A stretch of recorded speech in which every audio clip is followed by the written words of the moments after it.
क्या नाम है आपका? डीजे बबलू देहाती। नाम तो आपने सुना ही होगा।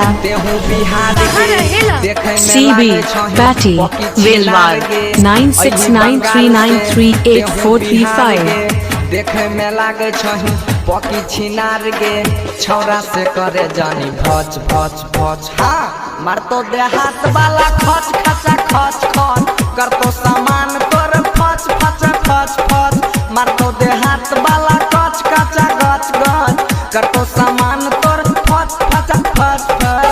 अइली बंगाल से तेहू बिहार गे देखे में लागे छही पकी छिनार गे छौरा से करे जानी भच भच भच भच। मार तो देहात वाला खच खचा खच खच कर तो सामान तोर फच फच फच फच। मार तो देहात वाला खच खचा खच खच कर तो सामान तोर फच फच फच। क्या नाम है आपका?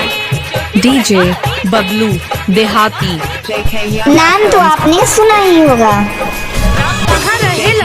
CB पैटी वेलवार 9693938435। तेरे चीज बापा करना गुमान गे तोरा से बड़ छई हमरो सामान गे तोरा से बड़ छई हमरो सामान। हाय हाय छोटे रे चीज बापा करना गुमान गे तोरा से बड़ छई हमरो सामान गे तोरा से बड़ छई हमरो सामान गे।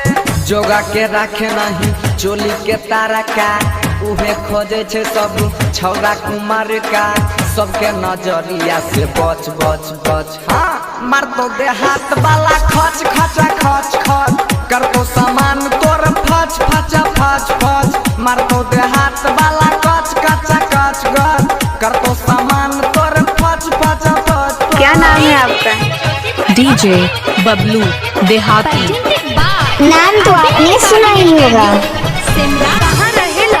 CB पैटी वेलवार 9693938435।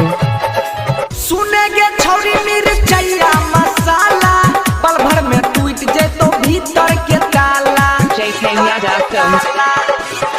आए हाँ सुनेगे छौरी मिर्चैया मसाला पल भर में टूट जे तो भीतर के ताला पल भर में टूट जे तो भीतर के ताला।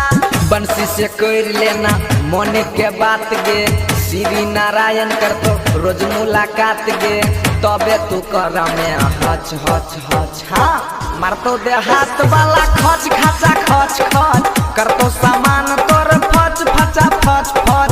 मार तो देहात वाला कच कचा कच गच हो जे तो बउआ तोरा घाच घचा गच गच। अइली बंगाल से तेहू बिहार गे देखे में लागे छही पकी छिनार गे छौरा से करे जानी भच। क्या नाम है आपका? भच भच। डीजे बबलू देहाती। नाम तो आपने सुना ही होगा। CB पैटी वेलवार 9693938435।